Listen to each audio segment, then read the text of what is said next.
subrayé porque prácticamente desde 1848 Francia ya reconoce el derecho de asociación, el derecho de formar sindicatos, el establecimiento de talleres nacionales para combatir la desocupación. Imagínense entidades como parecidas ahora al INTECAM. La creación de la Comisión de Luxemburgo para estudiar las decisiones relativas a la organización del trabajo y al mejoramiento de las condiciones de vida de los trabajadores.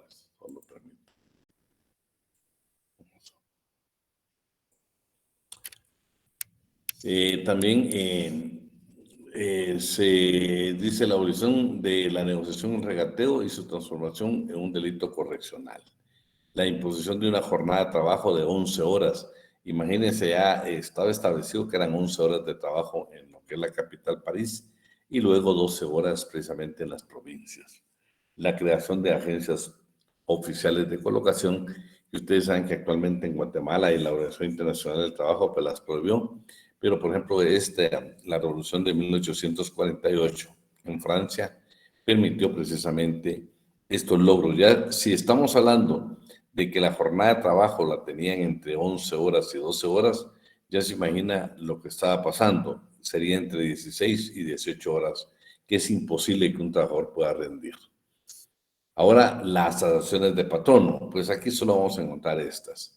Las cámaras sindicales de Francia en 1859, en 1867 el Comité Central de Cámaras Sindicales en Francia y en 1889, que parece la ley orgánica, se constituye la Alianza Sindical del Comercio y de la Industria en Inglaterra y en 1904 aparece la Confederación General de la Producción Francesa.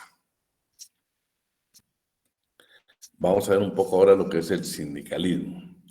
El sindicalismo, pues por supuesto, ahorita nos vamos a dar cuenta qué pasó en Inglaterra, en Francia, en lo que es en Norteamérica, la Unión Soviética y la sindicación universal, donde se va a buscar precisamente que esto esté plasmado a nivel internacional. Le voy a pedir por favor a alguien ahí que nos apoye. Vamos a ver, voy a molestar ahora. Buenas tardes, licenciado. Si gusta, le apoyo. Bueno, van a haber unas palabras aquí en inglés, Ronaldo, es de que como nos salga, no estamos bien. Espera, solo vamos a dar ingreso a alguien que está pidiendo ingresar.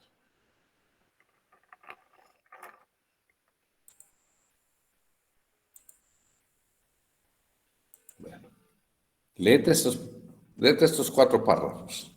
Muy bien. Sindicalismo inglés.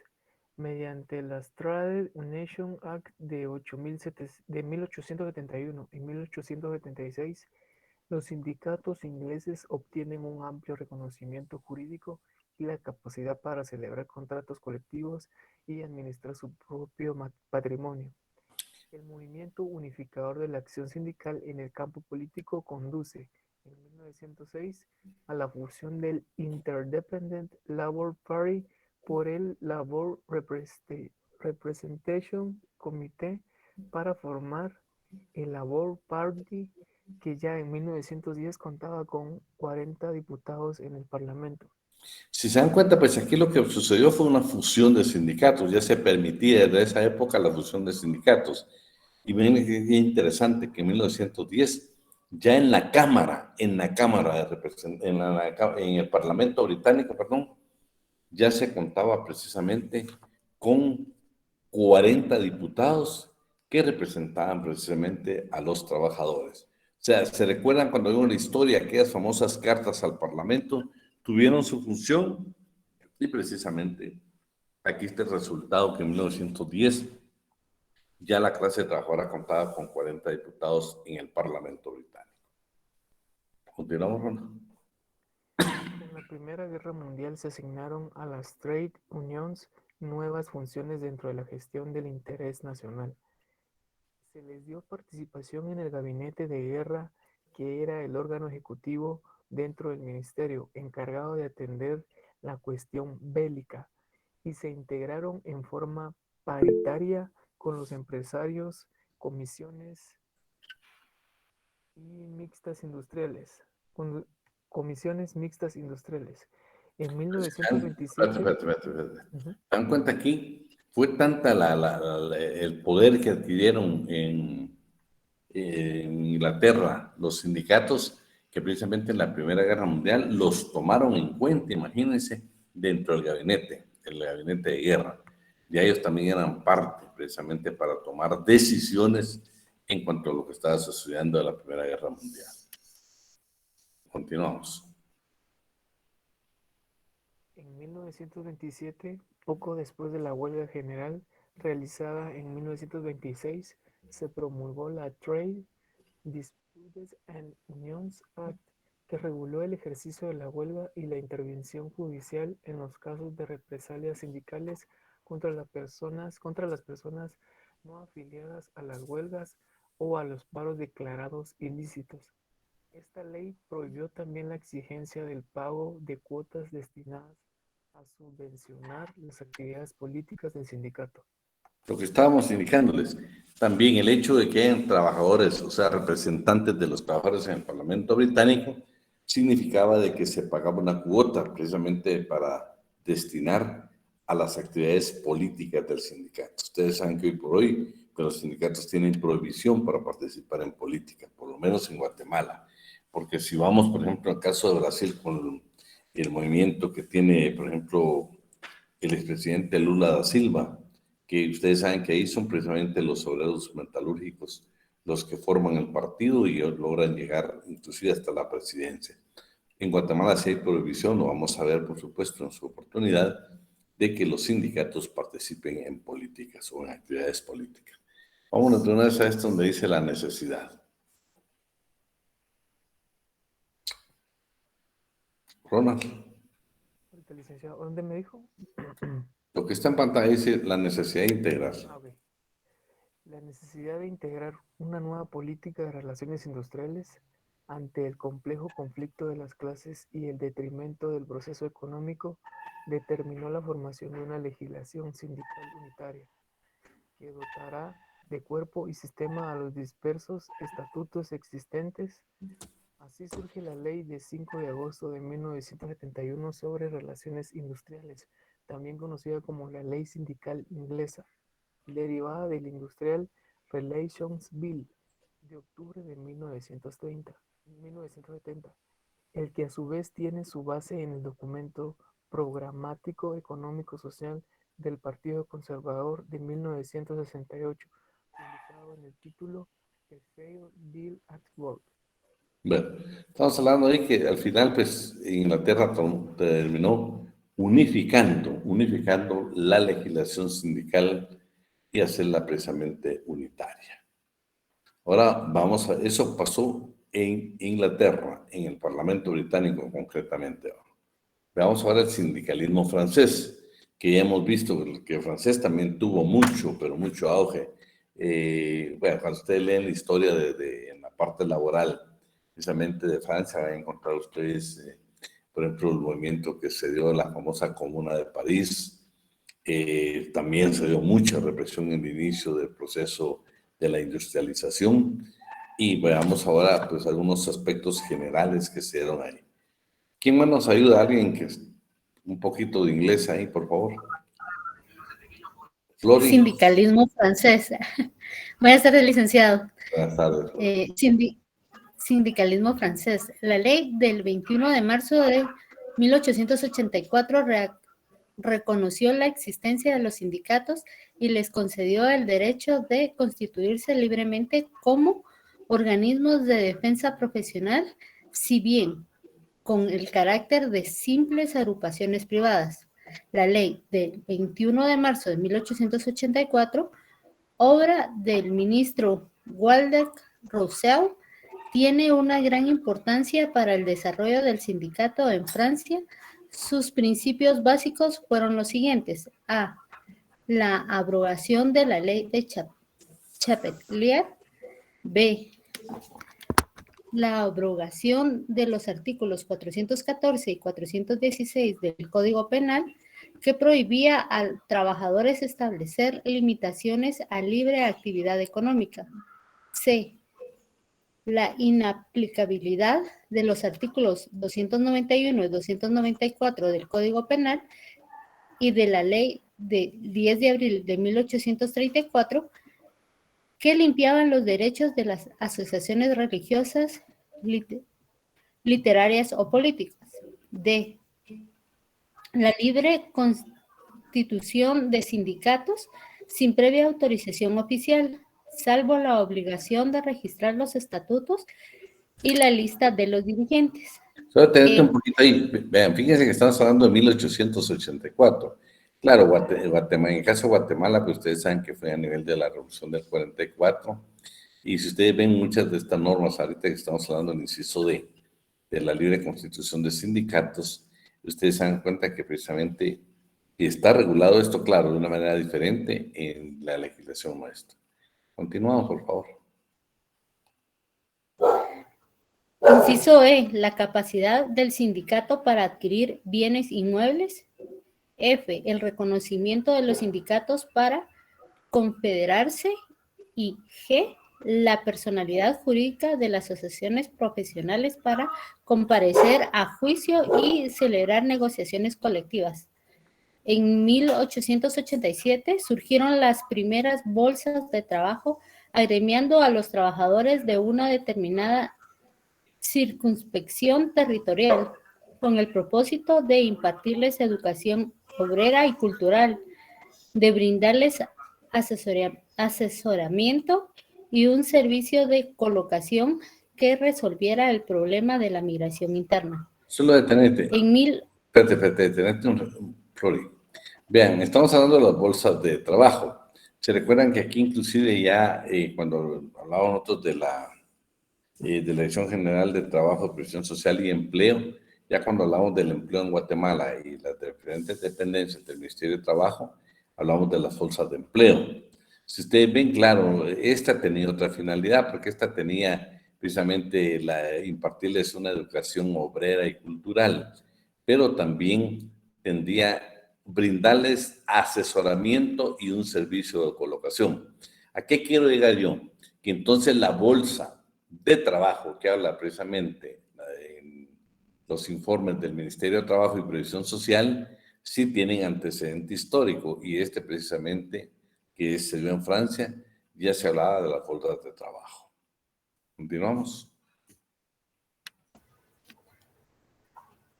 En 1895 se creó la Confederación General del Trabajo que unificó los sindicatos, bolsas de trabajo, federaciones departamentales o regionales de sindicatos, federaciones nacionales de sindicatos de diferentes profesiones, uniones o federaciones nacionales de oficios y federaciones de bolsas de trabajo.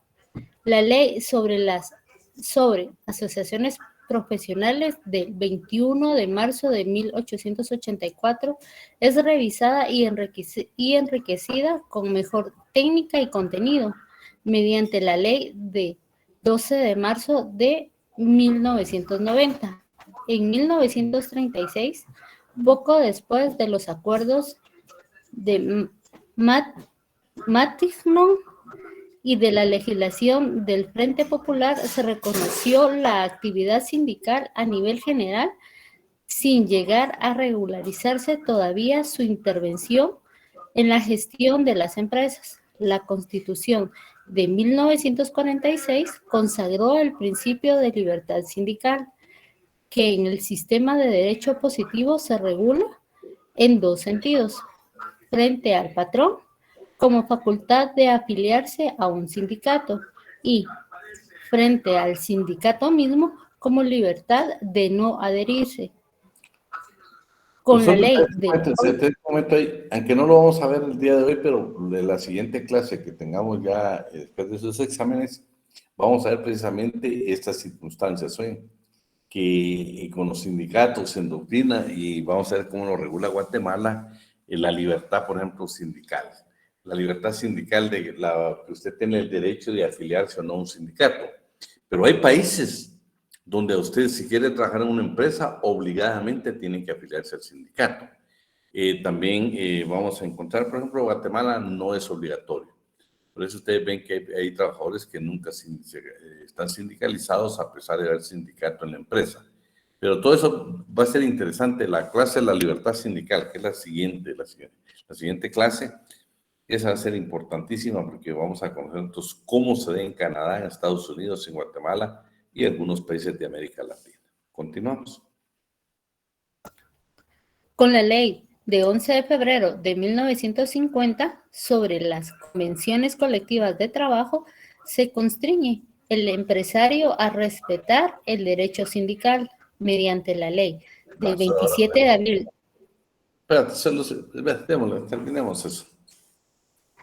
Mediante la ley del 27 de abril de 1956, se protege la libertad de sindicación frente a las represalias patronales y se establece la nulidad de cualquier disposición tendente a obligar al empresario a contratar o a conservar en el empleo a los trabajadores afiliados al sindicato titular o label.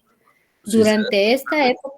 Espérate, si se dan cuenta, cuando hago la libertad sindical también vamos a ver esto, de que, por ejemplo, primero vamos a ver que en algunos países, para poder trabajar ustedes en una empresa, deben de estar sindicalizados.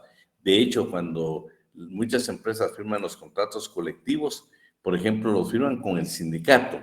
En Estados Unidos y Canadá encontrar mucho donde todavía está la negociación colectiva. O sea, por ejemplo, si quieren construir un edificio, lo que hacen es contratan, por ejemplo, a un trabajador que sea de trabajadores de la construcción. O sea, la empresa contrata al sindicato y el sindicato, por supuesto, tiene mano de obra calificada, pero para que usted pueda trabajar en ese proceso de construcción, necesariamente tiene que estar afiliado. Pero, por supuesto, estas son doctrinas, son teorías y son determinaciones de algunos países. En Guatemala, por supuesto, es otra la historia, ¿va? En Guatemala no se exige que usted esté afiliado a un sindicato. Tampoco se permite que los patronos le obliguen a usted a no sindicalizarse. Ustedes se han dado cuenta que dice, miren, vamos a contratar aquí a Diana Suseli Donis, pero con la condición, Diana, que no te puedes sindicalizar. O sea, eso no lo permite la legislación guatemalteca y tampoco la mayoría de legislaciones en el mundo. Ella tiene la libertad cuando trabaja de sindicalizarse. Lo que sí es el problema es de que, por ejemplo, si Diana Suseli llega de gerente de recursos humanos, entonces es una trabajadora de confianza, una que representa los intereses del patrono, entonces es la famosa cláusula de exclusión, que en los estatutos y en Guatemala, para que se diga de que Diana, que es trabajadora de confianza del patrono, no pueda sindicalizarse, tiene que tenerse el visto bueno de la Inspección General de Trabajo. O sea, nosotros los sindicalistas elaboramos nuestros estatutos, pero es hasta que tengamos el visto bueno de la inspección que ya lo podemos plasmar como una ley que se va a aplicar dentro de la empresa. Continuamos, Flori. Durante esta época se reconoce la participación sindical en la Comunidad Económica Europea y se logra su integración en los grandes organismos consultivos nacionales, el Consejo Económico y Social, el Comité Nacional de Precios, la Comisión Nacional de las Convenciones Colectivas, el Comité Superior de Empleo, el Comité Económico y Social Regional. Es hasta la ley de 27 de diciembre de 1968, como consecuencia de las grandes huelgas y del protocolo de Grenier, cuando se reconoce la formación de comités sindicales dentro de la empresa. Ese sería el francés, ya vemos el inglés y el francés. Ahora vamos a qué dice el italiano y el alemán. ¿Quién más nos puede ayudar aparte de Ronald y de Flores? Buenas tardes, licenciado. Patricia Diego, por favor. Bueno, el sindicalismo italiano y alemán. En 1893 aparecen las organizaciones sindicales en forma de federaciones nacionales. Al propio tiempo de inspiradas en las bolsas de trabajo francesas, se crean las cámaras de trabajo con la función de centralizar la organización del trabajo, constituir agrupaciones de resistencia, abolir los departamentos de colocación, instituir colegios de prohibir y propiciar la promulgación de una legislación social. Frente a la presión del socialismo, el programa elaborado por el Congreso Católico de 1894 proclama la predilección por los sindicatos mixtos, si bien no condena la formación de sindicatos exclusivamente obreros de esta suerte. En 1898 se forma un manuscrito sindical católico de sindicatos profesionales integrados solamente con trabajadores. El ordenamiento fascista estableció el sindicalismo de Estado, regulando el sindicato de derecho público mediante la ley 3.4/1926, número 523. Favoreció también la formación de una legislación de seguridad pública 6 de noviembre de 1926 de carácter represivo. Por exigencias del sistema, se suprimió la legislación sindical, sustituyéndola por la ley de 3 de abril de 1926, modificada en febrero de 1934, que reglamentaba la organización corporativa. Pero, por ejemplo, lo que pasaba aquí, estamos hablando de Italia y de Alemania. Bien, la intervención, por ejemplo, aparecen los sindicatos, imagínense, habían sindicatos católicos. Pero lo interesante acá es de que, por ejemplo, la misma iglesia, bueno, ya se estaban dando los movimientos revolucionarios de la Unión, de lo que era Rusia, ¿sí? Ya había movimientos de obreros y campesinos en Rusia, donde estaban transformando totalmente los sistemas productivos en el mundo. Entonces, todas estas corrientes aparecen precisamente ya para estar pendientes y decir, bueno, no podemos permitir lo que está sucediendo en estos países, no podemos permitir los movimientos de los sindicatos tan fuertes que se están dando a nivel mundial. Entonces, por ejemplo, hay una teoría social que precisamente está por la Iglesia Católica, donde dice, señores, lo que nosotros proponemos es de que dentro del trabajo debe haber paz. Y para que pueda haber paz, lo mejor es que hayan sindicatos mixtos. ¿Qué quiere decir con esto de sindicatos mixtos? Que sean sindicatos integrados por los patronos y por los trabajadores. Ustedes saben que eso es sumamente imposible, pero ellos buscando la parte social, buscando la parte del bienestar social, ellos lo que dicen es la única manera que esto puede continuar y que puedan organizar bien los trabajadores es precisamente que estén unidos patronos y trabajadores y que en forma conjunta busquen sus soluciones. Eso es concretamente el sindicato mixto, que haya participación también de parte de los patronos. Continuamos, Pati. Ok. Entre las limitaciones impuestas a la libertad sindical por el derecho fascista tenemos la sindicación única para cada categoría profesional, la representación de por lo menos una décima parte de la categoría para poder obtener el reconocimiento legal del sindicato y el otorgamiento de dicho reconocimiento mediante resolución discrecional de las autoridades. En Alemania e Italia, con grandes masas en paro forzoso, la composición de clase de los fascismos se nutrió de gran cantidad de soldados desmovilizados e integrantes de la pequeña burguesía, empleados, pequeños comerciantes, campesinos medios, pequeños industriales, profesionales y artesanos, los que a pesar de la crisis se negaron a ingresar en el campo proletario. Orgánicamente en el corporativo, el sindicato se ubicó en una instancia inferior en relación con el partido. Este realizó actividades de conciliación para que los empresarios no vieran con temor la organización de los trabajadores. El final de la Segunda Guerra Mundial rompió con el esquema productivo que reclamó el esfuerzo bélico y con el pacto asumido por la clase obrera y el Estado con objeto de afrontar los efectos del fascismo. Por decreto legislativo de agosto de 1943, número 721, quedó abrogada la legislación fascista, suprimiéndose las funciones de carácter público y político de las asociaciones profesionales no reconocidas. El 4 de junio de 1944 se firmó en Roma un pacto de unidad sindical que favoreció la reconstrucción, reconstitución de la Confederación General de Trabajo, que integró en un solo bloque a las asociaciones social comunista y demócrata cristiana.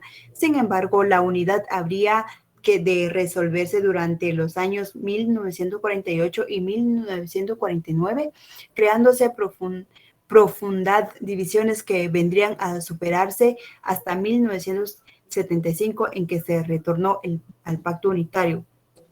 El artículo 39 de la Constitución italiana de 1948 reconoció la libertad sindical, la personalidad jurídica del sindicato y la eficacia erga omnes de los contratos colectivos e instituciones. Esas son dos últimas que han quedado inoperantes al no haberse promulgado su norma de aplicación. Ahí estamos. Yo creo que lo último lo vamos a dejar ahí. Lo que queremos decir con esto es de que precisamente se estaban dando diferentes circunstancias, ya teníamos participación, pero también una participación donde dijeron, señores, no le podemos dar, no les demos el carácter de sindicatos. Y si le damos ese carácter, no los hagamos como protectores o entidades que hagan de la clase trabajadora. Mejor metámonos en la parte política y cultural. Entonces, lo que ellos indican es que el sindicato pues, podría participar como lo hacen las asociaciones mutualistas actualmente en el mundo. O vamos a ver otras asociaciones que se dan en Costa Rica, el solidarismo. Entonces dicen, ellos lo que trataban era de buscar precisamente que el trabajador no se uniera. Hubo participación de la parte política y de la parte religiosa en estos dos países, que fue precisamente Italia y Alemania. Cuando yo creo, no sé si lo vamos a dejar como texto de lectura, pero cuando ustedes vean o tienen la curiosidad de ingresar, por ejemplo, al famoso manifiesto del Partido Comunista, ahí se van a dar cuenta ustedes que habla precisamente del socialismo alemán. O sea, cómo todo esto tiene que ver precisamente con estas teorías, donde al final lo que se lograba era tanto el auge de la organización de la clase trabajadora, que había que detenerlo o bien fortalecerlo. Entonces, hubieron algunos países que definitivamente lo detuvieron y bueno, dijeron, no nos conviene, porque imagínense cuando se habla de la Comuna de París, lo que se dice de que ya la clase trabajadora, escúchenme, tomó París, y París lo hicieron prácticamente socialista, lo hicieron, fue el primer ensayo que se tomó precisamente con el proletariado al poder. Sin embargo, el error más grande que cometieron fueron, primero, las alianzas, y segundo, que únicamente se dio en París, no se dio en las demás provincias de Francia. Y por supuesto, pues fue muy poco lo que duró el movimiento y lo absorbió precisamente el ejército de ese entonces. La clase política y el ejército intervinieron para que no se diera más esta parte que el sindicalismo estaba dando precisamente a la parte política en Francia. Ahora veamos que es el norteamericano. ¿Alguien más que nos ayude? Aquí sí hay muchas palabras en inglés, ¿eh? ¿Quién más nos ayuda? Yo le ayudo. Vamos, pues, por favor, Alan. El trade unionism norteamericano, pese a algunos intentos de unificación del movimiento obrero norteamericano, como la Organización de los Caballeros del Trabajo, Knights of Labor, en 1880, el sindicalismo en la Unión Americana nace propiamente en los albores de este siglo, con la fusión de dos principales confederados, la AFL, American Federation of Labor, y la CEO, Confederation of Industrial Organization. La estructura sindical norteamericana se presenta pues como una pirámide de varios pisos, cuyo vértice, la central AFL-CIO, no cubre por los demás más que 3/4 partes del número total de sindicatos. La cédula básica del movimiento sindical norteamericano es el sindicato local. Es a nivel de esta cédula donde la acción sindical directa se desarrolla con normalidad, en contacto simultáneo con el trabajador y el patrón. Con la ayuda del gobierno, el sindicalismo entró en una etapa de expansión y fortalecimiento a través de diversos ordenamientos. La ley Norris-LaGuardia, aprobada en 1932, la sección 7A de la Ley Nacional de Recuperación Industrial de 1933, las enmiendas fundamentales a la Ley del Trabajo Ferroviario de 1934 y la Ley Nacional de Relaciones Laborales de 1935. La National Labor Relations Act de 1935, conocida como la Ley Wagner, legalizó la vida de los sindicatos dentro de las empresas e instituto de manera obligatoria un sistema de negociación y convenciones colectivas.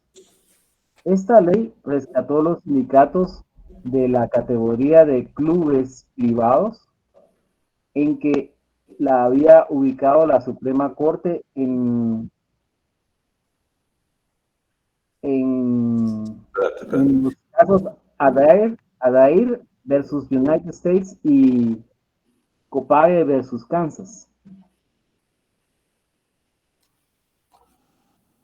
Ahí está. ¿Puedes ver ahí la presentación? Sí.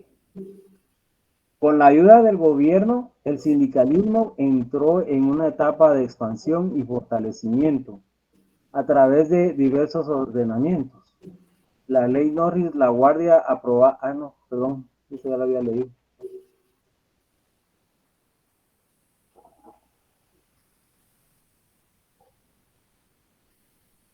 Ya había leído eso, ¿verdad? Sí, vamos a ver. Sí, el procedimiento utilizado por la Federación Norteamericana del Trabajo para fomentar su crecimiento durante la década de los 40 consistió en la incorporación masiva de los sindicatos minoritarios de trabajadores mediante los sistemas de closed shop, taller agremiado, y del union shop, taller sindicalizado. En el año 1947, la expansión del sistema de las negociaciones colectivas y las repercusiones de la ley Wagner condujeron a la regulación oficial de los sindicatos y de las propias convenciones colectivas mediante la ley Taft-Hartley. Con la segunda posguerra, el mundo capitalista implantó la conocida ley del salario como valioso pretexto para distraer la atención sobre la vida sindical, haciendo aparecer a los gobiernos como interesados y canales de reparación de la penuria económica de los obreros. Solo vamos a hacer un comentario. Por ejemplo, cuando dice que ya aparecieron los famosos sistemas, el taller agremiado y el taller sindicalizado. Y esto pues lo vamos a ver bien claro en la parte de la libertad sindical. Yo creo que aquí, déjame ver, porque me interesaba que viéramos una parte, sí, tal vez esto. ¿Cuál? ¿Desde el comienzo aquí en el Estado? Sí, el Estado Federal. El Estado federal se ha manejado frente a los problemas del sindicalismo partiendo de la premisa de que los sindicatos son figuras necesarias para el juego democrático y la economía norteamericana, razón por la cual deberán sostenerse limitando ciertamente sus eventuales abusos. Notablemente pragmático, el patrono norteamericano ha asimilado el problema, aceptando en su conjunto la dinámica de las llamadas relaciones colectivas, siempre que se trate de un sindicalismo que no cuestione los grandes principios del capitalismo en los Estados Unidos.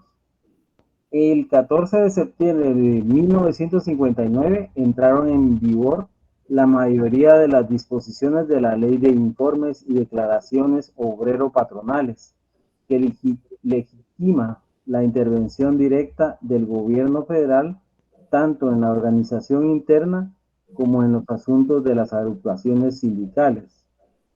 Frente al aspecto de la riganomanía, el sindicalismo norteamericano no avanza sobre la reestructuración cardinal, la del renacimiento del movimiento sindical de Norteamérica, de sus tradiciones democráticas y revolucionarias.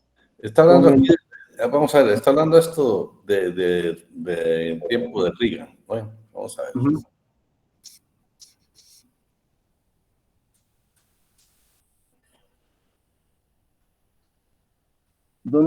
¿A dónde paso ahorita? con el neoconservador.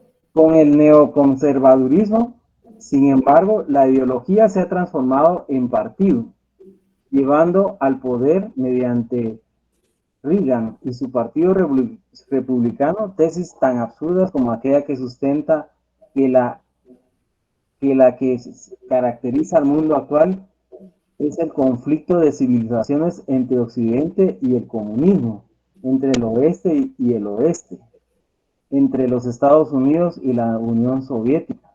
Aquí hay algo raro porque también Reagan fue presidente del sindicato de actores de Estados Unidos durante más de 20 años. Sí, lo que pasa es que no te olvides de que lo que hemos hablado, que en el mismo Estados Unidos les dijeron, miren, dejen organizarse, dejen que los trabajadores estén coaligados, dejen que tengan sus sindicatos, porque esa es parte del sistema capitalista. Por ejemplo, la crítica que le hacen aquí, donde dice que él dice que los conflictos en el mundo son muy bien claros, entre Occidente y el comunismo. No está hablando entre el Occidente, que se llama esta parte, con Europa, con el Oriente. No, no. Está directamente con el Occidente y el comunismo. Entre el este y el oeste, entre los Estados Unidos y la Unión Soviética. O sea, se pusieron en una posición de ser las dos potencias, entonces todo alrededor del mundo podría girar precisamente en ese sentido. Veamos lo siguiente, por favor. Muy bien. El sindicalismo dentro de este marco se ciñe a los postulados del imperialismo actual, cuyos caracteres distintivos son a. La transformación del énfasis principal de la rivalidad de repartirse el mundo a la lucha contra la contracción del propio sistema imperialista. B. El nuevo papel de los Estados Unidos como organizador y dirigente del imperialismo universal. Y C. La aparición de una tecnología que de carácter es internacional. Esa fue otra de las situaciones, ¿verdad? Permiten que le damos el último párrafo nada más. De la política. Sí. La política exterior de la administración de Reagan, obsesionada en la búsqueda de una superioridad militar sobre la Unión Soviética para negociar desde posiciones de fuerza y que predica la lucha contra el llamado terrorismo internacional, retrocede 30 años hacia los tiempos de la Guerra Fría.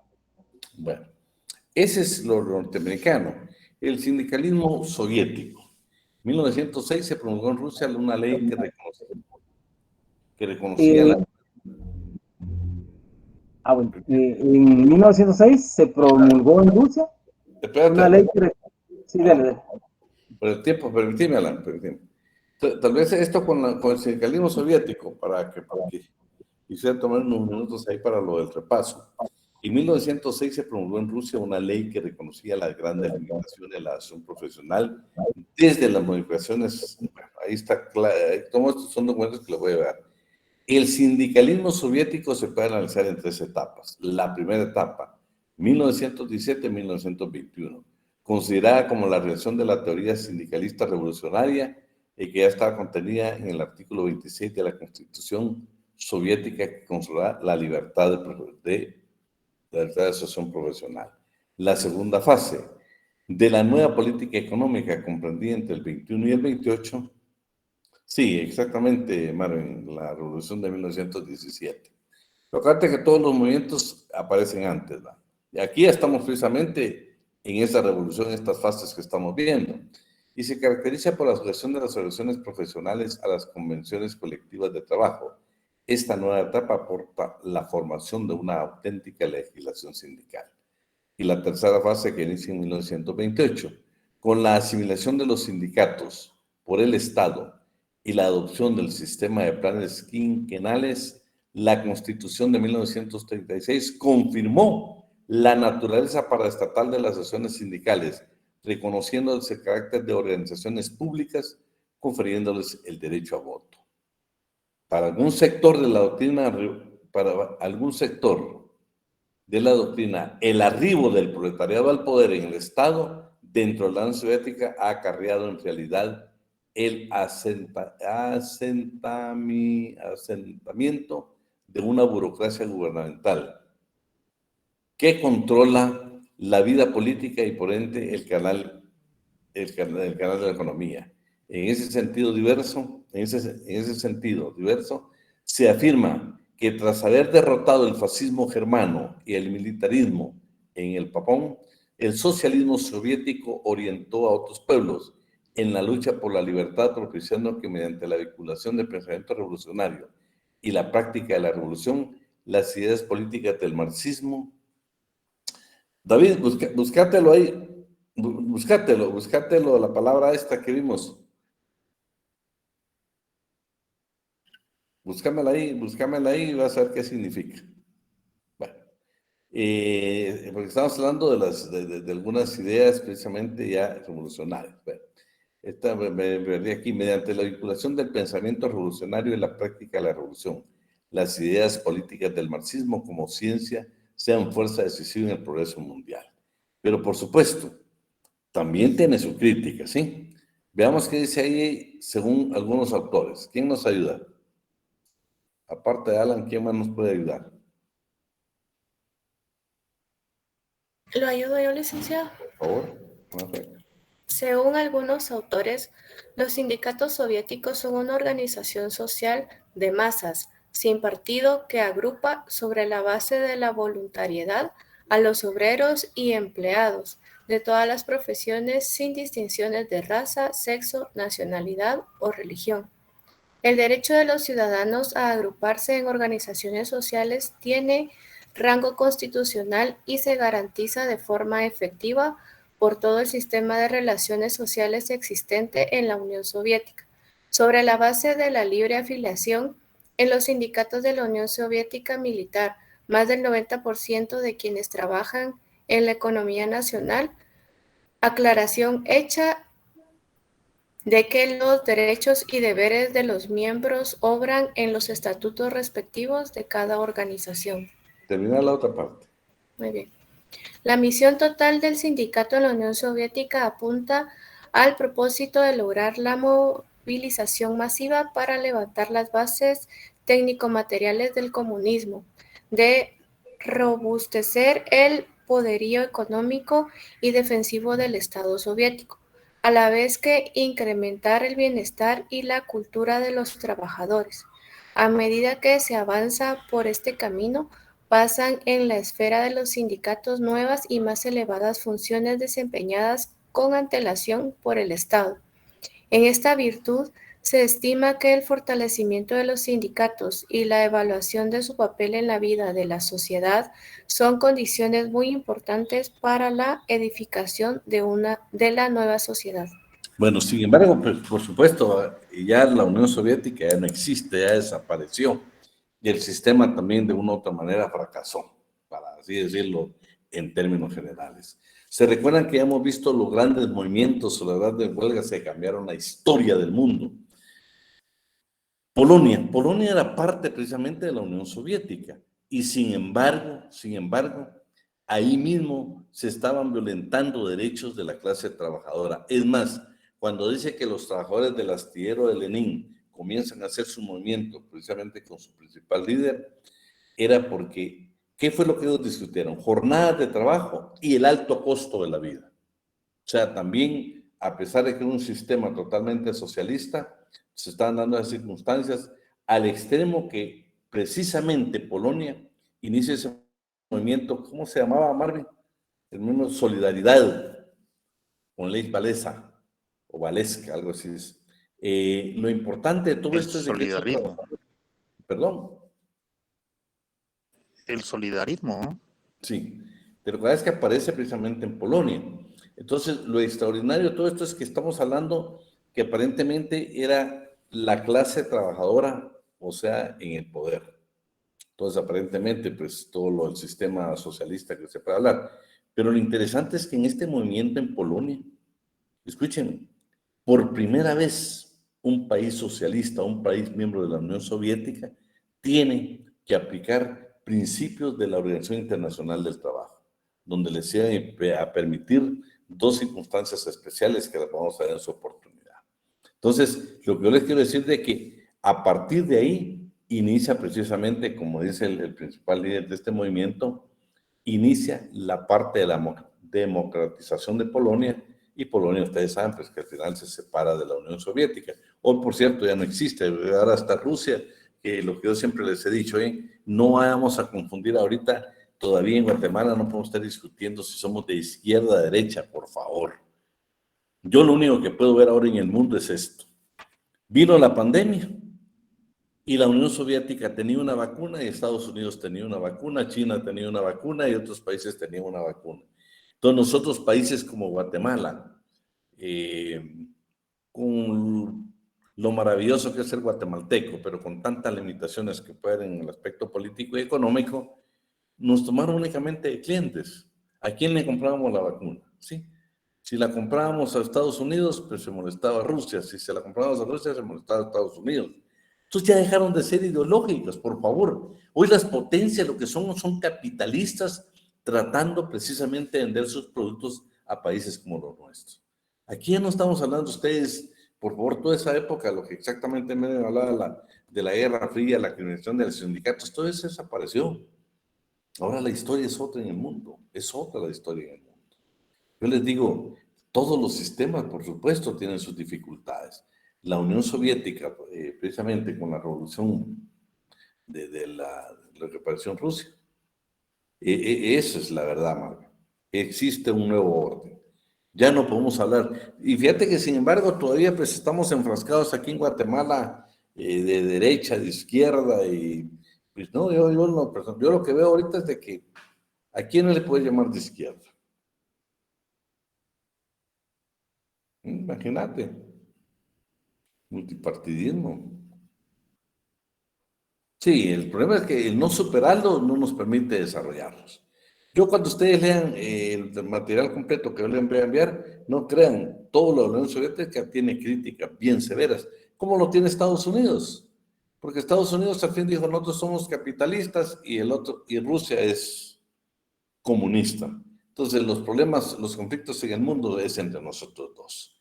Hoy por hoy, si se dan cuenta, por ejemplo, no podemos nosotros descuidar que las potencias, los que se volvieron, fueron capitalistas todas. Aún los chinos, yo les digo China, como ustedes saben que China todavía sigue siendo un sistema socialista, un sistema comunista aparentemente, porque no lo es.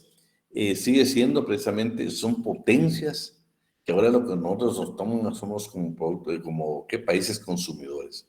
Se han dedicado a vendernos productos, se han dedicado a conquistarnos por diferentes formas precisamente para consumir los productos que los elaboran. Entonces estamos actualmente en una nueva era, en un nuevo orden mundial. Esa es la realidad. Y por último, la sindicación universal, ¿sí? Y aquí lo que se trata es de que, ¿cómo se deben de organizar los sindicatos? Y sí, la verdad, David,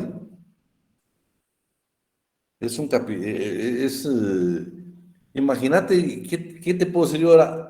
Todos los que estamos aquí en la clase, todos no tenemos un producto chino.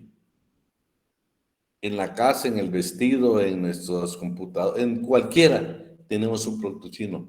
Entonces estamos hablando de cuestiones ideológicas. China lo que le conviene es que nosotros seamos un país consumidor de su producto.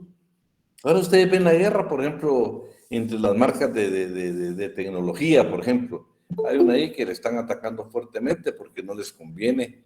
Y esas son las luchas ahora, ustedes. Oye, las luchas ahora no son luchas de otro sistema más que de este. Veamos un poquito esto nada más para terminar.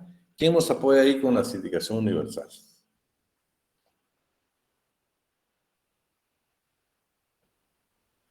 ¿Lo apoyo yo de nuevo, Lic? Va, por favor. Muy bien. Sindicación universal. La aspiración de la Unidad Sindical Universal condujo a la creación de la Federación Sindical Mundial, FSM, fundada en París en 1945. Su duración fue bastante perentoria y en 1947 se produjo la escisión.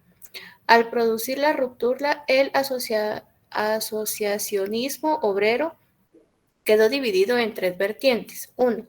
La Confederación Internacional de Sindicatos Libres, CISL, formada por los sindicatos angloamericanos. De los Estados Unidos y afines, ¿no? Muy bien. 2. La propia Federación Sindical Mundial, a la que pertenece pertenecen afiliados en Occidente, la CGT francesa y su homóloga, la CGIL italiana. Fíjate que en esta federación estamos hablando que países también del área nuestra, ¿verdad? Estados Unidos, México y todo, inclusive pues hay muchas confederaciones nuestras que están afiliadas precisamente a estas grandes confederaciones. 3. La CISCC-CTM, Confederación Internacional que reagrupa a los sindicatos cristianos. Tras este largo proceso, el derecho de sindicación cobra formalmente el rango de una de las manifestaciones universales de la justicia social, mediante la suscripción, en el seno de la Organización Internacional del Trabajo, del Convenio Internacional número 87, el 9 de julio de 1948, ratificado por México el 4 de julio de 1950, el convenio regula el derecho de libertad sindical tanto en sus aspectos afirmativo y negativo, como individual y colectivo, inscribiéndose dentro del triángulo fundamental garante de la vida democrática, junto a los derechos de negociación profesional y huelga. Bueno, hasta ahí lo vamos a ver. En materia de sindicalización, si ustedes se dan cuenta, estamos hablando ahorita del sindicalismo. Ahorita, por ejemplo, viene algún tipo de pensamiento, que esto lo vamos a dejar para la clase después del examen, ¿no? Esto también me interesa que lo veamos. Pero si se dan cuenta, el sindicalismo en general en el mundo se enfoca de diferentes formas, En Guatemala, por supuesto, yo me imagino que usted ya comenzó a leer López Larrabe, o tal vez todavía no, pues porque normal, va, yo también fui estudiante y uno se prepara para el examen que está más próximo. Entonces, vamos a... lástima, Marvin y compañeros, de que este es un tema, pero el tema de los sindicatos lo vamos a ir analizando porque todavía nos falta ahorita la libertad sindical, que tiene que ver mucho con lo que vimos hoy, precisamente el sindicalismo. Como ofrecimos un repaso, pues entonces vamos a comenzar a hacerlo, ¿sí? Yo le voy a hacer preguntas y hasta que usted no las conteste, no voy a pasar a la siguiente. Vean, yo pienso que falso y verdadero para algunos va a ser tal vez complicado. Entonces, tomé la decisión de que voy a tener 15 preguntas, que va a ser precisamente de, ¿cómo se llama?, de selección múltiple y 15 preguntas de falso y verdadero, para que usted esté enterado cómo va a ser su examen, ¿sí? Le voy a hacer una de las preguntas y usted me lo va contestando, pues yo voy a estar ahí tranquilo, ¿sí? En falso y verdadero. Como ya está el libro, si no me la contestan, no voy a tener hasta que usted me la conteste. Vamos a comenzar con esta mejor. Atendiendo a los antecedentes del derecho colectivo del trabajo, indique cuál fue el primer sindicato de trabajadores en el mundo. ¿Sería el Sindicato de Trabajadores Industriales de Gran Bretaña o de Inglaterra? ¿El Sindicato de Trabajadores del Algodón en Inglaterra o el Sindicato de Trabajadores Bananeros en Izabal? ¿Cuál sería la respuesta?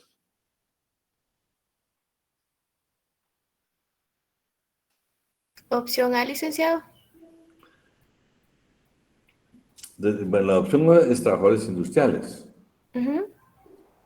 ¿Qué más? ¿Quién dice? Porque hasta que no me la contesten no voy a poder pasar a la siguiente. El primer sindicato fue el de los algodoneros de Inglaterra, de la industria de algodón, en 1829. Muy bien, ahí estamos bien. Dentro de la historia del Ministerio de Trabajo y Previsión Social, aparece en su ley orgánica del Poder Ejecutivo 1944. Se establecen las funciones administrativas mediante secretarías. Indique en qué secretaría aparecen las funciones del Ministerio de Trabajo y Previsión Social. Secretaría de Economía, Secretaría de Gobernación o Secretaría de Gobernación, Trabajo y Previsión Social.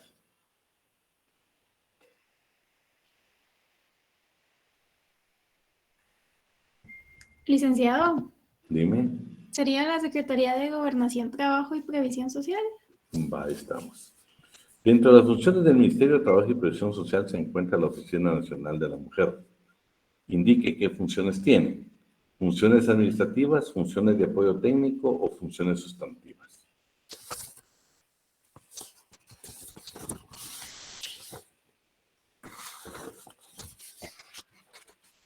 ¿Funciones administrativas? Es funciones sustantivas, licenciado. Sustantivas que la ejerce. Pues está bien, está bien. Ya hablamos de que esas son precisamente sustantivas, ¿no? Sustantivas. Vamos a ver.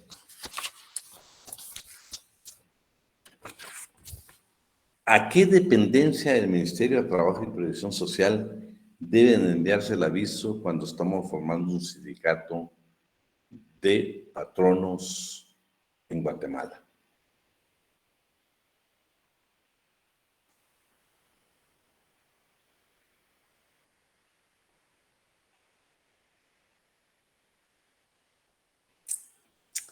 Se la voy a cambiar, pues. ¿A qué dependencia del Ministerio de Trabajo debe de enviarse el aviso, sí, para gozar del derecho de inmovilidad cuando 20 trabajadores estamos formando un sindicato?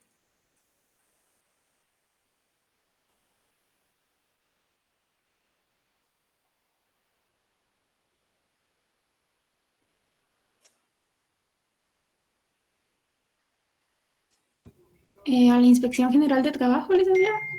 Sí, quedemos claro que es un aviso, pero quien inscribe la personalidad jurídica con sus estatutos y los representantes es la Dirección General. Pero ese aviso a quien se le da es a la Inspección General de Trabajo. Vamos a ver. Estas ya son del libro, pues ahí tienen ustedes que ver.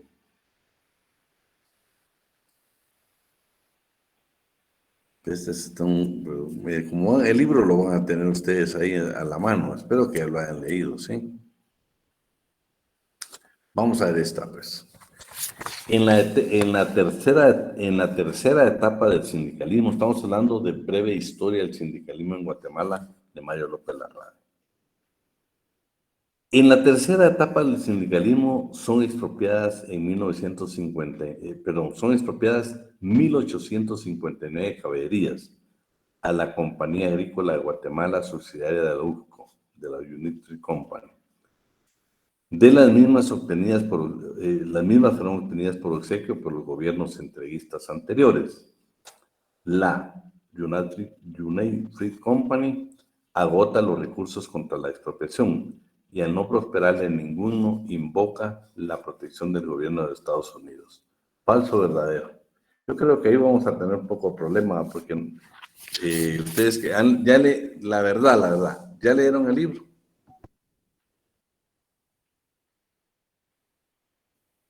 Ya no he llegado hasta allí, Lick, pero sí está muy interesante.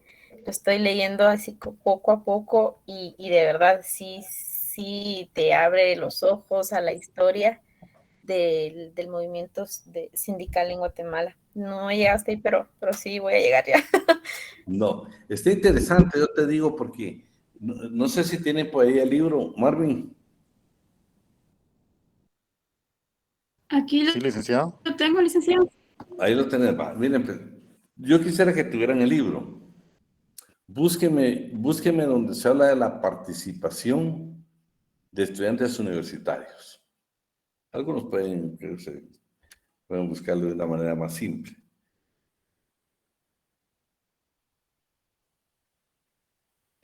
Porque yo les voy a hacer preguntas, por ejemplo, ustedes saben que actualmente, ¿cómo se llama el sindicato más grande del magisterio actualmente? ¿Alguien que sea maestro?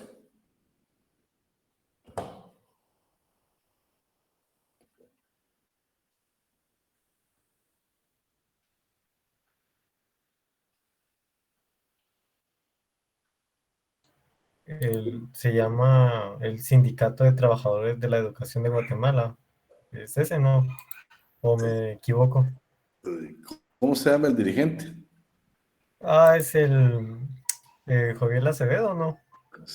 Pero si ustedes, no sé, veo que el libro todavía ha faltado mucho que Javier tal vez no lo ha leído. Pero Yo, usted siendo sincero, yo no lo he leído todavía. Sí, pero fíjate, Gustavo, que por ejemplo, cuando le das el libro y todo, ahí vas a encontrar el antecedente histórico de ese sindicato.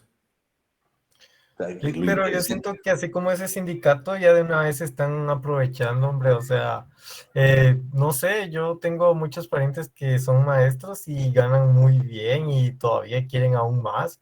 O sea, entiendo que un sindicato se trata ¿cómo podría decirle? De ayudar a los trabajadores, pero si ellos ya están demasiado bien y más de alguno de aquí tal vez piensa lo contrario que yo, pues, pero bueno, ese es mi pensamiento.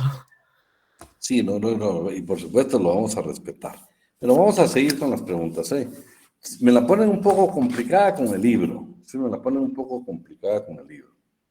Por ejemplo, si yo les preguntara a ustedes, las principales organizaciones de carácter mutualista son el Porvenir de los Obreros, Maternidad Obrera y la Sociedad Joaquina. ¿Falso o verdadero? Verdadero. Verdadero. Esa sí ya la leyeron, ¿no? Porque está muy cerca. Déjame ver. Wow, por primera vez que escucho que personas del magisterio ganan bien. Ah, bueno, tranquila, Miriam, tranquilo. Perdón, Juan. Sí, yo también sorprendida de veras. No, pues mire, pues aquí lo que tenemos que aprender es el derecho, ¿va? Por ejemplo, les digo, fíjense que cuando yo les planteo, por ejemplo, qué sucedió con los sindicatos, por ejemplo, yo critico muy severamente, por ejemplo, que en un sistema socialista que aparentemente es el trabajador al poder, se ha dado tanta represión, incluyendo en esa época, imagínate el costo de la vida, el precio elevado de los productos, y que, por ejemplo, Polonia, quien derrocó precisamente en Polonia, si ustedes quieren, el socialismo, fue un movimiento de trabajadores, un sindicato de trabajadores de un puerto. Entonces, es porque al final de cuentas yo siempre les he dicho a ustedes, no hay sistemas muy buenos, hay cosas muy importantes, muy valiosas. Por ejemplo, con eso las reivindicaciones de carácter económico-social, ¿va? Y no, tenemos que respetar nosotros la idea de Gustavo, hay que respetarla. Sí, yo te digo, lo que pasa, por ejemplo, todos tenemos que... Sí, ¿sabes qué es lo que pasa, Alan? De que, por ejemplo, les dijeron a ustedes, les voy a hacer una pregunta. ¿Cuánto creen que ganamos los profesores en la facultad? Es poquito porque depende de la titularidad. Si es titular uno, gana alrededor de 1,400 líquidos la hora. Perdón, 1,200. Y si es titular 12, puede llegar como a 2,000 la hora, pero depende de cómo sea su contrato. Es que Y vean, un problema que tiene la universidad es que son pocos los profesores de tiempo completo. Y entonces prácticamente ganan muy poco, solo ganan 1 o 2 clases algunos. perfecto, Alan, te voy a hablar después, fíjate, Ronald, por ejemplo, un titular 12 en la facultad, que les quiero decir que hay varios, no hay uno, sino que hay varios, ¿sí? Gana más de 30,000 quetzales mensuales. Un titular 12 que hay varios, no hay uno, sino que hay varios. Pero la idea es si tiene 8 horas, el problema es que muchos solo están 2 horas. Sí, pero yo te digo, la mayoría de profesores de la facultad, los que somos titulares, no te estoy diciendo la totalidad, pero la mayoría tenemos 8 horas. De hecho, doy clases, tampoco soy titular 12, no soy titular 12. Pero lo que les quiero decir es de que se gana muy bien. O sea, la universidad paga muy bien. Por eso digo yo, la obligación. Qué bueno, Ingrid, ay Dios. Yo te digo, con ese salario más de 30,000 quetzales estaría excelente, ¿va? Pero bueno. Bueno, voy a seguir aquí para que no se agarre el dedo a la puerta. Aprovechando que ya está el licenciado Alan acá. ¿Qué preguntas tuviéramos? Yo les haría una pregunta y si quieren, como se la voy a preguntar. No, Ronald, yo soy un poquito más, ¿oíste? ¿Querés saber cuánto gano? Ah? No, yo te digo, la universidad es tan buen patrono que yo por eso digo la obligación de nosotros los docentes. Vean, yo por ejemplo, yo bien pudiera explicarles esto en palabras bien sencillas y mandarles en materiales. Honestamente, ¿saben por qué los pongo a leer? Porque sé que ahí ustedes me ponen atención y hay quienes les fascina y dicen, bueno, esto estará interesante, va, esto del sindicalismo, cómo está lo del sindicalismo, ahorita que vamos a la libertad sindical. Fíjate, pues, si yo les hablo a ustedes de los sindicatos, bueno, ustedes dicen, bueno, sindicato es este, comenzamos a dar nuestras opiniones. Ya vimos el sindicalismo, cómo se desarrolla en cada parte. López Larrabe, lo que dijo la compañera, ya le pareció fascinante. Pero bueno, regresamos a las preguntas, ¿sí? Si yo le preguntara, el licenciado Alan está por ahí. Ya se volvió a ir el licenciado Alan. Por acá estamos, maestro. Buenas tardes. Buenas tardes. ¿Alguna pregunta para los muchachos?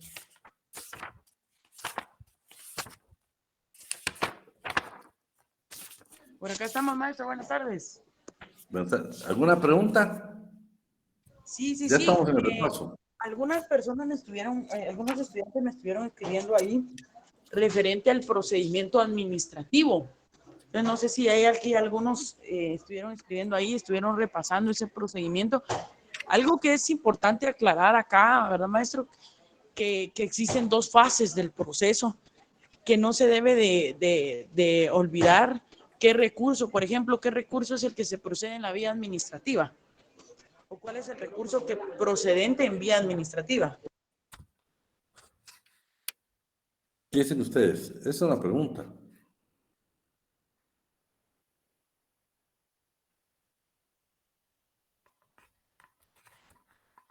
No han estudiado, maestro, no han estudiado. Sí, hombre, nos complican la vida porque nosotros quisiéramos ir avanzando un poquito en todo lo que tenemos acá. Por ejemplo, también, ¿cuál es el recurso que procede en la etapa judicial?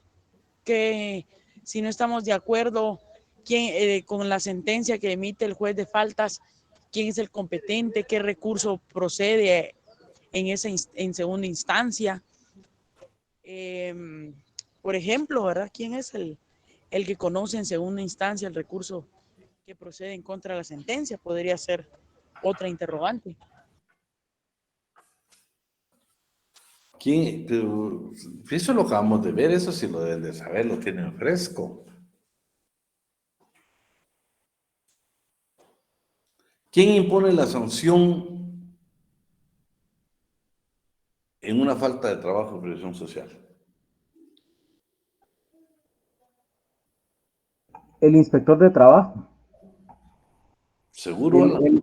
Él es el que hace la inspección y ve el daño y él lo manda. No te olvides que es el delegado departamental de la Inspección General de Trabajo. ¿Sí? El inspector ciertamente es quien inicia el proceso, ¿verdad? Quien inicia el proceso. Por ejemplo, podría ser, ¿verdad, maestro? ¿Cuál sería una sanción que se le pudiera imponer a un sindicato por violentar normas laborales? ¿Verdad? ¿Qué dicen?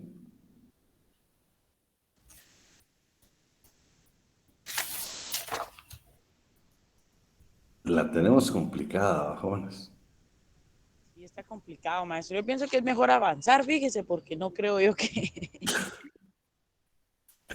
Bueno, vean, pues, solo me interesa porque se los voy a preguntar.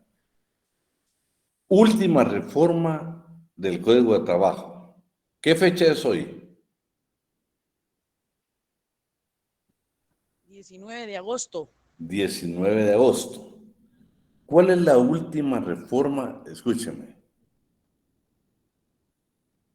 Que ya es derecho vigente positivo. ¿Cuál es la última? ¿Qué artículo fue el que se reformó y que ya está plasmado, ya está, que ya es ley, ya está prácticamente, ya se puede aplicar, porque ya está vigente? ¿Cuál es el último artículo del Código de Trabajo que fue reformado y que ya está vigente?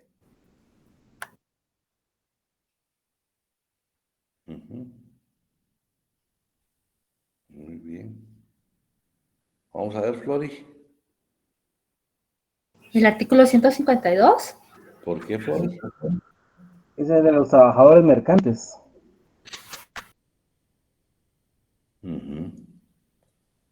¿Y qué pasa, por ejemplo, con el 321 y 322?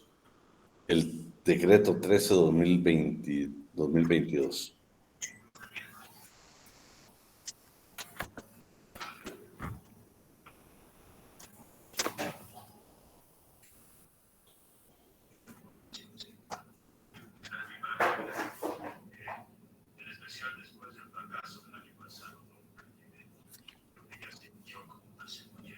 ¿Qué pasa con ese decreto?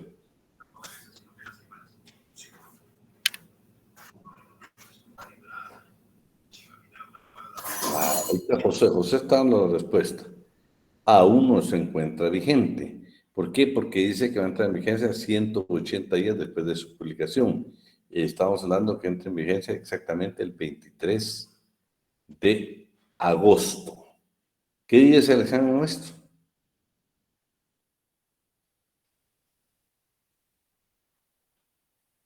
¿Qué día es el examen de laboral?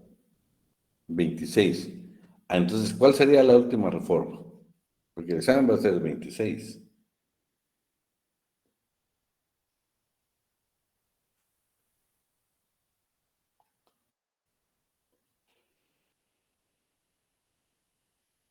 Ahí estamos, Ana Rebeca dice, ¿qué ese te reforma? Creo que el 321 y el 322 va.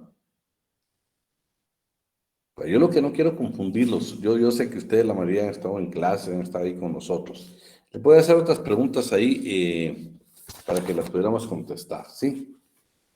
El señor Luis Alberto Mancía Godínez es patrono de una empresa, necesita registrarse un contrato individual de trabajo. ¿Cómo lo debe hacer? ¿En papel o en forma electrónica?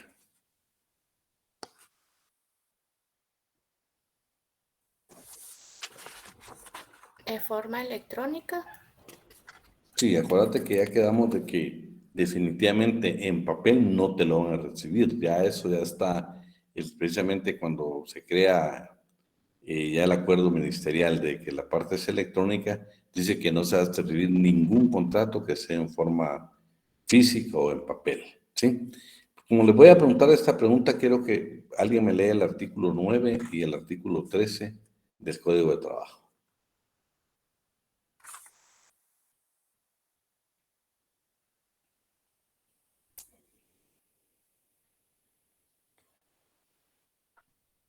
Buenas tardes, licenciado. Artículo 9.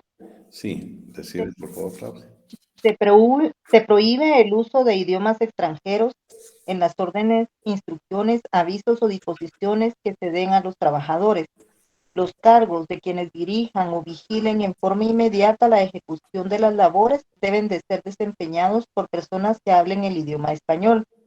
Pero si el trabajo se realizara en una región donde esté extendido el uso entre los trabajadores de algún dialecto indígena, dichas personas deben hablar también ese dialecto. Entonces estamos claros que las instrucciones en el trabajo se deben dar siempre en español, ¿sí? ¿Me leíste el 9, ¿va? Claudia. Perdón, ¿el 9, licenciado? Sí, 13 y 9. El 13. Ujú. Artículo 13. Se prohíbe a los patronos emplear menos de un 90% de trabajadores guatemaltecos y pagar a estos menos del 85% del total de los salarios que en sus respectivas empresas se devengan, salvo lo que sobre el particular establezcan leyes especiales. Ambas proporciones pueden modificarse. A, cuando así lo exijan evidentes razones de protección y fomento a la economía nacional o de carencia de técnicos guatemaltecos en determinada actividad o de defensa de los trabajadores nacionales que demuestren su capacidad.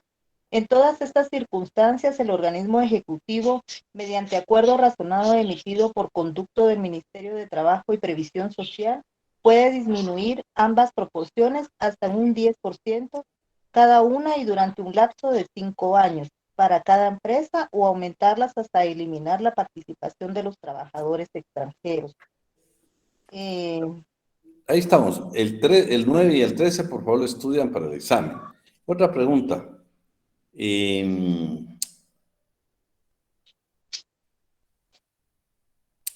Un pacto colectivo de condiciones de trabajo. ¿Quién lo puede celebrar? ¿Trabajadores colegiados, unión de trabajadores o sindicatos? Los sindicatos, licenciado. Entonces, ¿qué dicen? Ronald dice que los sindicatos. ¿Y ustedes?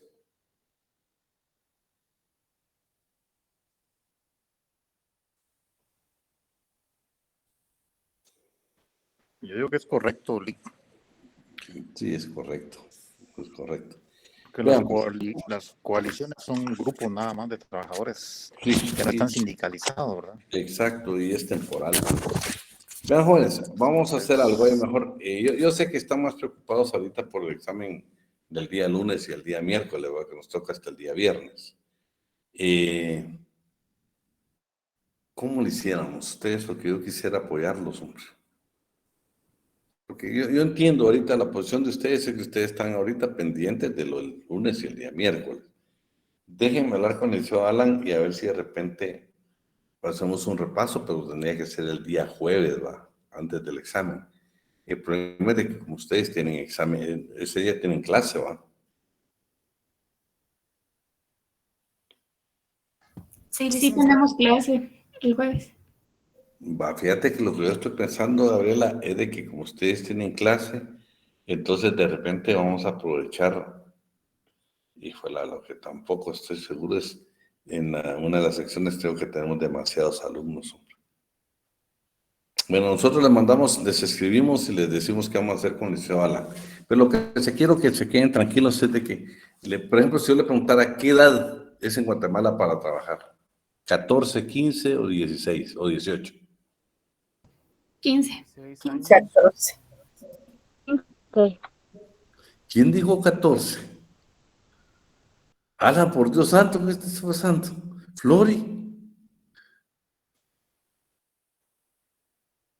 No puedo creer que Alan y Flori me hayan sacado mal esa pregunta. Yo no dije 14. Pero lo escribiste. No, 16 puse yo. Licenciado, ya había dicho que era mayor de 15 años, tiene que ser 16, ¿verdad? No, 15 años. La ley dice 15 años. ¿Oíste? O sea, lo que pasa es que antes era 14, ¿va? Ahora son 15, ¿viste? 15. Bueno, yo quisiera, yo los quiero apoyar, hombre, pero no. Ahorita, y es entendible, ¿va? Porque ustedes están pendientes de otras circunstancias que son sus otros 2 exámenes. ¿Saben qué? Quedemos ahí y nos vamos a inscribir nosotros por el grupo para poder hasta ver si nos da tiempo a hacer un repaso con el licenciado Alan. Y ese día pues va a ser puro bombardeo de preguntas. Pero quiero que usted para ese día, el viernes, el jueves, pues ya tiene que estar bien leído, ¿va? ¿O será que todavía no han leído laboral? Bien, ya el jueves sí ya tienen que leer lo que les toque el viernes. Si no Entonces vamos a tratar, sí, yo creo que vamos a tratar de dejarlo, Alan, para el día jueves. Ok, solo me dice la hora, maestro, y con gusto. Exacto, solo entramos a la hora y les quiero decir que el examen pues ya lo estamos elaborando, no lo hemos terminado, lo estamos elaborando. Por eso hoy se tomó la decisión con el liceo de Alan de hacer 15 preguntas de selección múltiple, que van a ser 3, ustedes responden la correcta, y la otra va a ser 15 de falso y verdadero. ¿Sí? Y lo vamos a dejar ahí por la hora, y pues si Dios quiere, nos vemos un día antes del examen. Y todo el mundo lo vamos a estar escribiendo para ver qué decisión tomamos en el liceo de Alan, ¿eh? Pasen muy buenas tardes. Y éxito. Licenciado. Buenas tardes. Buenas tardes, licenciado. Disculpe, ¿a qué horas va a ser la prueba del parcial? ¿A qué horas está programada? ¿Quién me ayuda ahí? ¿A qué horas es el examen de laboral? ¿A las 15 horas? ¿A las Creo 10? que sí, de 4. Ajá, de las 4 para las. Sí, ahí está, a las 4 de la tarde, ¿viste? Muy bien, licenciado, es que fíjese que yo tengo, fíjese que según, bueno, yo estoy sacando penal 2, ¿verdad? Pero fíjese que el licenciado trasladó la prueba para el día 26 y sea de que, bueno, se me complicó, bueno, se me trasladó, se puede decir, el horario de usted con el de él, ¿verdad? Pero si usted me realizara el examen, bueno, extemporáneo, ¿cómo lo haría? ¿Oral o escrito? No, yo quisiera que en todo caso yo dé clases en la noche. Yo creo que la de noche está programada, el examen está programado a las 7. Haces el examen y solo me pones la anotación a qué sección perteneces. Ah, muy bien. Y sea que sí me podría evaluar entonces en la noche. Sí, en la noche. Ah, sería a las 7, ¿va? A las 7. Ah, muy bien, Lick, entonces estoy pendiente. Bueno, gracias, licenciado, muy amable. Pues ahí se cuidan, jóvenes, pasen muy